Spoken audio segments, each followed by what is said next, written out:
Hey everyone, Miss Fisher here, and today we're going to be reading Aunt Clara Brown, Official Pioneer, on Epic. Let's get started. Pioneer by Linda Lowry. St. Louis, Missouri, 1859. Clara Brown made her way past barrels of dried fish. She stepped around bales of cotton. Everywhere, men tossed bags and boxes from boats onto the docks. They had brought all their belongings down the Mississippi River to St. Louis. Soon, they would load up their covered wagons and head west. Stories about gold in the Rocky Mountains ran wild. Everybody hoped to get rich. To a group of strangers, she asked if they were going to Colorado. A big, burly man turned. What was a woman doing on the dock? And a black woman at that. He looked her up, he looked her down.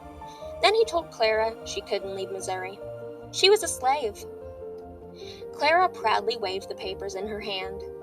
Raising up her chin, she said she was no slave. She was Clara Brown, and these were her freedom papers. The men stared at Clara. In 1859, not many slaves had been freed. But when Clara's last owner had died, Clara bought her own freedom. It had taken a lot of money and a lot of hard work. But 57-year-old Clara was a free woman. Clara told the men she couldn't pay her way to Colorado, but she would work for them. These men looked like they were too busy thinking about getting rich to fix food or wash clothes. Clara said she would cook their meals and wash their shirts. Smiles brightened the men's faces. The man in charge of the group stepped towards Clara. "My name is Colonel Wadsworth," he said.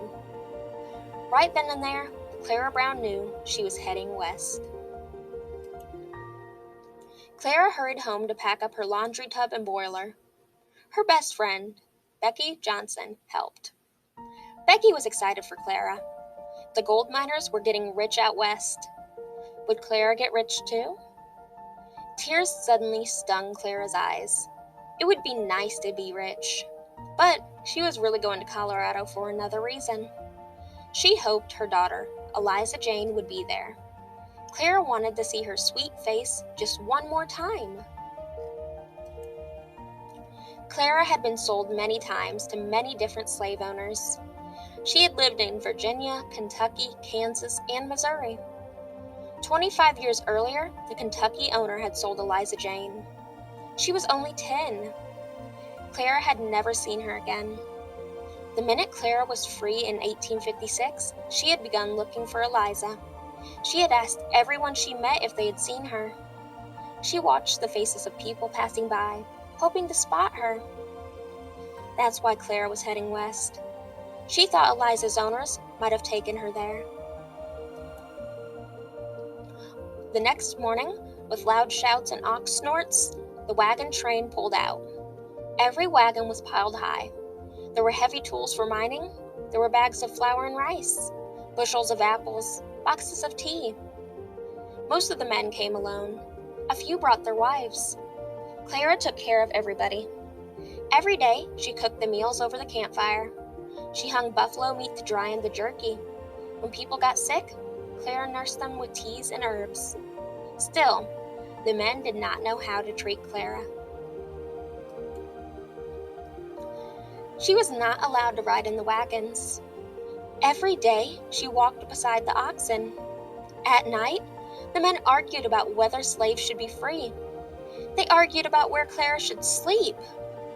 Should she sleep in the wagons with the other women? Or should she sleep outside with the cattle? The men did not know Clara's mother had been a Cherokee Indian.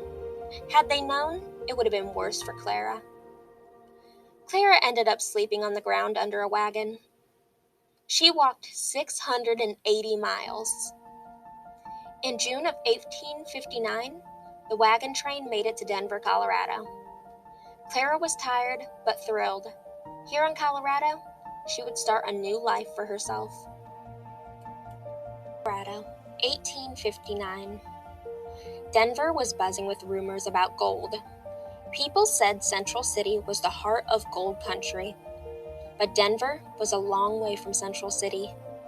It was a 2-week trip, 40 miles up dangerous mountain roads. The only way to get there was by coach. However, Black people were not allowed on public coaches. Clara had enough money to pay a man to drive her in a private coach, but she had to pretend she was the driver's servant. No one could know she had paid him for the ride. She was breaking the law. She could go to jail. Luckily, Clara and her laundry tub arrived safely.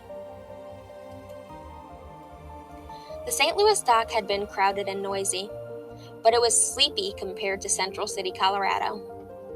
Miners carried guns. Fistfights broke out on street corners. It was hard to sleep at night with all the screaming and shooting. People seemed to be just a little crazy from striking gold. Still, Clara was so happy to be there that she set up shop within a few days. Clara's laundry was the first in Colorado. After all her years of working as a slave, Clara had become an excellent laundress. Gold miners flocked to her laundry. Soon, she was making 50 cents a shirt. This was a lot of money at that time. In 1859, 50 cents would buy 5 loaves of bread. Clara quickly learned how to get her money to make more money for her. She bought land in Denver, Boulder, and Idaho Springs, Colorado. She bought 7 houses in Central City. Within a few years, she had $10,000 in land and money. Clara Brown was rich. Still, every day, she waited for news of Eliza Jane. No one in Central City had news. Clara's friend Becky had no news. All the money in the world could not bring Clara what she most wanted, to see her daughter again. While Clara was living in Colorado, the Civil War began. People in the southern states did not want slaves to be free. People in the northern states wanted slavery to end. Soldiers fought for 4 years. In 1865, the war ended. Soon after, all slaves were freed. Clara decided to look for her daughter one more time. She would go to Kentucky. That's where Eliza Jane had been born into slavery. That's where Clara hoped her daughter would be. Kentucky, 1866. Clara shut down her laundry and made the long trip back to Kentucky. Everything was different when she arrived. The Civil War had left homes and families ruined. Many huge plantations were gone. People who had been slaves had no idea where to find work. They had no homes and no money. Some of them were living in camps, wondering what to do. Clara met many freed slaves. She asked them all if they knew a woman named Eliza Jane. She traveled from town to town. She went from camp to camp. No one seemed to know her daughter. Clara felt lonely and lost. Her heart broke over and over again when there was no news of Eliza. All through her life, Clara had believed that God helped her in hard times. So she asked God to show her what to do. Her prayers told her to start a whole new family. It would be a family of people like Clara and Eliza. They would be people who could not find their parents or their children. Clara counted her money. She had enough to bring 26 newly freed slaves back to Colorado with her. Some were relatives, most were strangers. With Clara in charge, her new family headed west on a wagon train. This time, everyone's fare was paid, and they rode in wagons. Nobody walked. In 1860, there had been only 23 Black people in all of Denver. Just 6 years later, Clara came home with her family of 26. The freed slaves made big news. The newspapers said they arrived in Colorado singing and dancing. Clara gave each person a home or a piece of land. She taught them how to start their own businesses. In return, they spread the word about Eliza Jane. Within a few years, Clara's fortune was gone. She was cheated out of some of it by unjust business people. She lost some of her land in a flood. Still, She felt rich. Her money had paid for many people to start new, free lives. But Clara was growing old. She needed money to take care of herself. When pioneers got old, the state of Colorado paid them in return for all the work they had done settling the land. The money was called a pension. Anyone who settled in Colorado before 1865 was an official pioneer. Clara had arrived in 1859. But when she tried to get her pension, she discovered some strange rules. All official pioneers had to be white, and all official pioneers had to be men. A black woman could not receive a pioneer pension. Clara had become famous for her kindness. She had always helped people who were hungry or sick or treated badly because of the color of their skin. Everyone called her Aunt Clara Brown. This time, it was her turn to ask for help. Clara talked to her friends. They thought she had done so much for Colorado as any miner or rancher had done. They wrote letters to the newspapers. They gave speeches at City Hall about Clara's problems. The rules were changed. Aunt Clara Brown became the first official Colorado pioneer, who was not a white man. She received the pension she deserved. When Clara was in her 80s, she got a letter from her old friend Becky Johnson. Becky had moved to Iowa. Clara was growing blind. She squinted to read Becky's news. Becky had met a woman at the post office whose name was Eliza Jane. She had been a slave. She was taken from her mother when she was 10 or 11. Clara's heart just about stopped.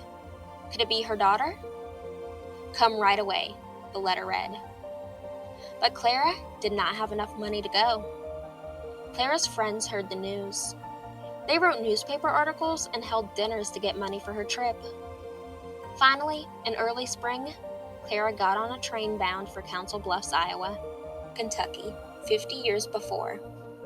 She remembered her little girl in her pink dress, standing up on the stage for sale. Eliza Jane was so scared that she threw up in front of the crowd. This made her owner angry. He'd get less money for her if she looked sickly. Clara had wanted to push away all those white people and rush up on the stage. She wanted to take her little girl back and hold her tight in her heart. Instead, Eliza Jane was sold. She was loaded onto a wagon with farm equipment, furniture, and other slaves. Clara and Eliza didn't even get a chance for a last hug. Clara's train arrived in Council Bluffs. There, she got on a trolley to 2nd Street. The closer Clara got to her stop, the faster her heart beat. All the passengers could see that Clara was nervous. They made sure she got off at the right place. Clara stepped off the trolley into the brisk March wind. She squinted into the sleet. She saw a tall, dark woman running towards her through the puddles. Suddenly, Clara was struck with fear. What if she did not recognize her daughter? It had been so many, many years. The woman slowed down and came closer. Clara could just make out her nose and her smile. The woman took another shy step forward. Then Clara was close enough to see her eyes.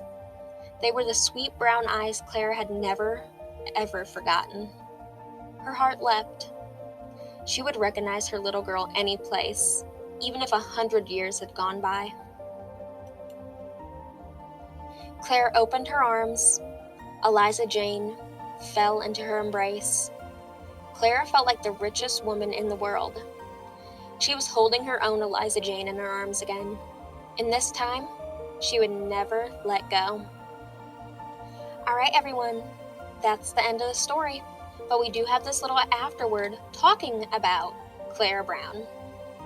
It says, in August 1885, a banquet was given in Denver for Aunt Clara Brown, the only female member of the Pioneer Association.